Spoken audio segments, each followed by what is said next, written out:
Doctor Babasaheb आंबेडकरांचं आरक्षण कुणाचं आहे? कुणी दिले आपल्याला? आपल्या बापाने दिलं ना, बाबासाहेब आंबेडकरांनी. मग आपल्याच हक्काचं मागतोय ना आपण, बरोबर आहे की नाही? त्याच्यामुळे ही घोषणा द्यायची नाही, आरक्षण आपल्या हक्काचं नाही, कुणाच्या बापाचं नाही, आमच्याच बापाचं आहे. ते म्हणायला लागलेत आमच्या बाबासाहेब, आमचे बाबासाहेब आम्हाला द्या. ते काही म्हणते, बाबासाहेबाला सोडायचं नाही. मला तर म्हणले निळा गामजा घालायचं सोडून द्या म्हणले. आता तुम्ही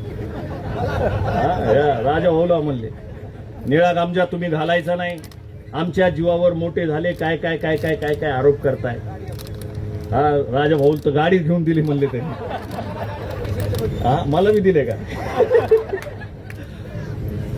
तर असो, आमच्या या दुःखी, अज्ञानी, अडाणी आमच्या वेदना आम्हाला माहिती आहेत. आमच्यापर्यंत बाबासाहेब सांगायला कुणी आले का? मांगोड्यात कुणी? बाबासाहेबांच्या नंतर कोणताच जागीरदार आमच्या मांगोड्यामध्ये आलेला नाही बाबासाहेब सांगायला. कोणताच नेता आलेला नाही. बाबासाहेब आम्ही आमच्या स्वतः शिकलेलो आहे.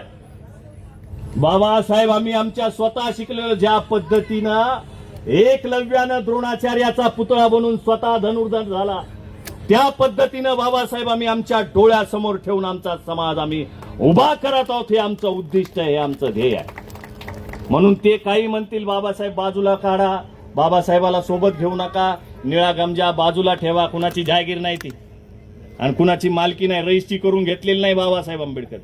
आणि निळा झेंडा, हा निळा झेंडा हा वंचितांचा आहे, हा कष्टकरी कामगारांचा आवाज आहे. आणि तो निळा झेंडा आम्ही आमच्या समाजाच्या आवाजासाठी आमच्या गळ्यामध्ये घातलेला आहे. त्याच्यामुळं बिलकुल याच्यापासून लांब जायचं नाही. आरक्षण वर्गीकरण होणारच आहे, आपल्या मुलांना नोकऱ्यांपर्यंत जाणारच आहे. त्याच्यामुळं या लढ्यामध्ये याही पेक्षा जर दुसरा प्लॅन करायचा टाइम आला, आता मोर्चा झाला म्हणजे भेटलंय असं नाही. आता समजा वर्गीकरणाला टाइमच लागायला लागला, वेळच घालवायला लागले, आपसात आपला वादच वाढायला लागला भावाभावाचा, तर आपल्याला पुन्हा एकदा मोठ्या प्रमाणामध्ये रस्त्यावर यावं लागेल. आता आमच्याकडे तुम्हाला गाड्याला याला त्याला खर्च करण्यासाठी पैसा नसतो. मला इथं सांगण्यात आलं की सगळे आपापल्या पद्धतीनं गाड्या करून आले, जसं होईल तसं त्या पद्धतीने आले. अंबाजोगाईकरांचे मी हात जोडून ऋण व्यक्त करेल की आपण सर्व याच ऊर्जेने याही पेक्षा मोठ्या मोर्चामध्ये आपल्या सर्वांना सामील व्हायचंय. आपण कलेक्टर साहेबाला निवेदन देऊन हा मोर्चा संपणार आहे. कुणीही जाग्यावरून उठायचं नाही. कुणाला अण्णा भाऊचं बाबासाहेबाचं गाणं येते का?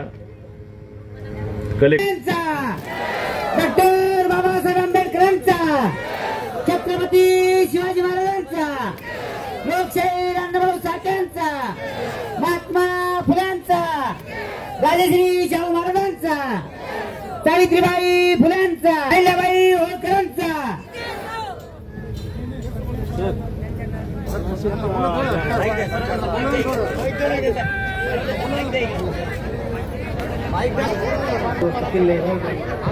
या ठिकाणी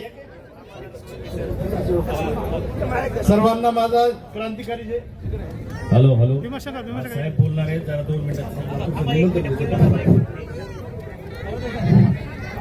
आपले ज्या मागण्या आहेत प्रशासनाच्या वतीने माननीय जिल्हाधिकारी साहेबांना कळवण्यात येईल. अनुसूचित जाती आरक्षण उपवर्गाच्या राज्यात तात्काळ अंमलबजावणी करण्याच्या अनुषंगाने आपण जे काय मागण्या निवेदन दिलेलं आहे ते निवेदन